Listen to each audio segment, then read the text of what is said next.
Kraljevina Srbija ratovala je protiv Austro-Ugarske i drugih centralnih sila od 28. jula 1914.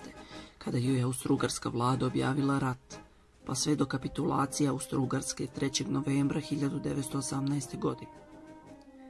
Za te 4 godine rata Srbija je imala stravične gubitke. Život je izgubila gotovo trećina ukupnog stanovništva ili čak oko 60% muške populacije. U današnjem video snimku saznaćete koliko je ukupno Srba izgubilo život tokom Velikog rata. Danas ćemo koristiti brojčane podatke koje je Kraljevina Srba, Hrvata i Slovenaca dostavila mirovnoj konferenciji u Parizu o žrtvama vojske i naroda.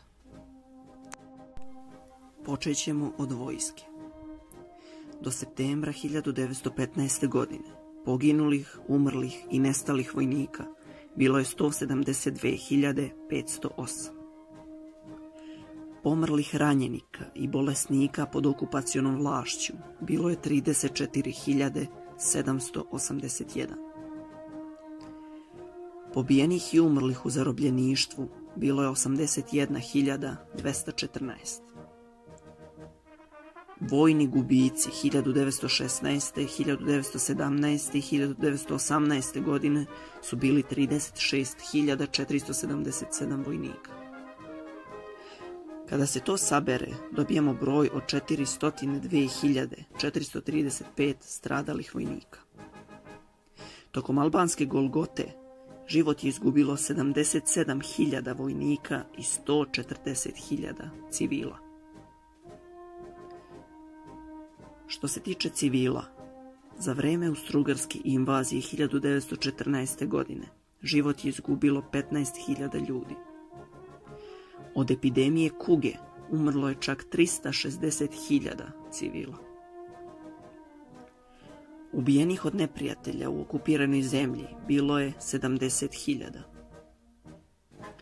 U koncentracionim logorima i na prinudnom radu u neprijateljskoj zemlji život je izgubilo 80.000 ljudi.